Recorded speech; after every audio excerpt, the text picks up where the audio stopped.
নারী ও শিশু নির্যাতন দমন সংশোধন অধ্যাদেশ 2025 প্রণয়ন করা হয়।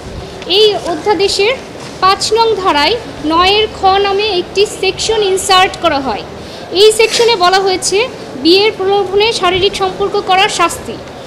এই সেকশনের মূল কথা হচ্ছে, যদি কোনো পুরুষ কোনো নারীকে বিয়ের প্রলোভন দেখিয়ে শারীরিক সম্পর্ক করে, তাহলে সেই পুরুষের 7 বছর সশ্রম কারাদণ্ডে দণ্ডিত হবেন এবং অর্থদণ্ডেও দণ্ডিত হবেন এবং উভয় দণ্ডেও দণ্ডিত হবেন।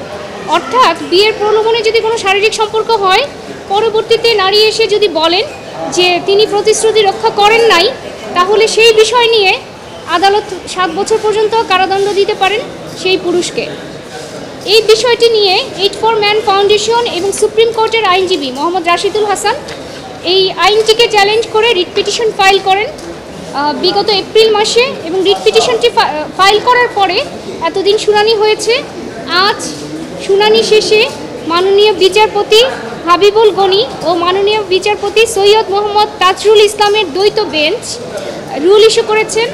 রুলের মূল কথাটা হচ্ছে যে এই যে নারী ও শিশু নির্যাতন দমন অধ্যাদেশ 2025-এর মাধ্যমে যে ইনসার্টেড যে সেকশন 9 খ, অর্থাৎ বিয়ের প্রলোভনে শারীরিক সম্পর্ক, এখানে যে পুরুষের যে শাস্তি বিধান রয়েছে 7 বছরের, এটি কেন অসাংবিধানিক নয় এবং কেন এটি স্ট্রাক ডাউন করা হবে না। এই কারেকশন মানে আসলে এই শাস্তিটা শুধু পুরুষের ক্ষেত্রেই কি প্রযোজ্য? জি, এই শাস্তি শুধুমাত্র পুরুষের ক্ষেত্রে প্রযোজ্য। অর্থাৎ কোনো পুরুষ যদি বিয়ের প্রলোভন দেখিয়ে শারীরিক সম্পর্ক করেন, বিয়ের প্রতিশ্রুতি দেন এবং পরবর্তীতে যদি দেখা যায় যে তিনি সেই প্রতিশ্রুতি পালন করছেন না, সেটিকে এই নারী ও শিশু নির্যাতন দমন অধ্যাদেশের মাধ্যমে শাস্তিযোগ্য অপরাধ হিসেবে চিহ্নিত করা হয়েছে এবং 7 বছরের কারাদণ্ডের বিধান রাখা হয়েছে। এবং এখানে একটা বিষয়, সেটা হচ্ছে যে এটা হচ্ছে একটা ডিসক্রিমিনেটরি সেকশন। অর্থাৎ প্রতিশ্রুতি কিন্তু যে কেউই না রাখতে পারে, নারীও না রাখতে পারে, পুরুষও না রাখতে পারে, কিন্তু শুধুমাত্র পুরুষের শাস্তির বিধান করা হয়েছে। এবং এখানে কিন্তু বিবাহিত অবিবাহিত কারো বিষয়ে আলাদা করে কিছু বলা হয়নি। এখন দেখা যেতে পারে যে একজন বিবাহিত নারী যিনি 2-3 সন্তানের মা, তিনিও দেখা যেতে পারে প্রতারণা করে আরেকজনের সাথে চলে গেছে, তারপরে বলবে আমাকে বিয়ের প্রলোভনে শারীরিক সম্পর্ক কেন করলো।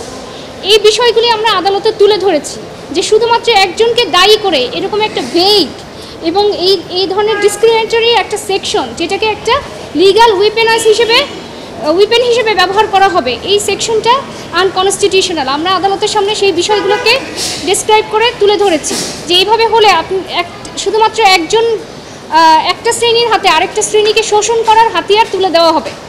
তখন যখন যাই হবে 5 বছর পরে এসেও বলবে তার সাথে আমার সম্পর্ক ছিল, সে বিয়ে করে নাই, অতএব এখন তার বিরুদ্ধে মামলা দাও। এখন কি আপনারা এই আইনটা বাতিল চাচ্ছেন নাকি এটাতে নারী পুরুষ দুজনেরই শাস্তির ব্যবস্থা আপনারা কি চাইছেন? যেহেতু নারীর কোনো আলাদা করে শাস্তির ব্যবস্থা নাই, তাই শুধুমাত্র পুরুষকে শাস্তির বিধান রেখে আইনটি আমরা বাতিল চেয়েছি।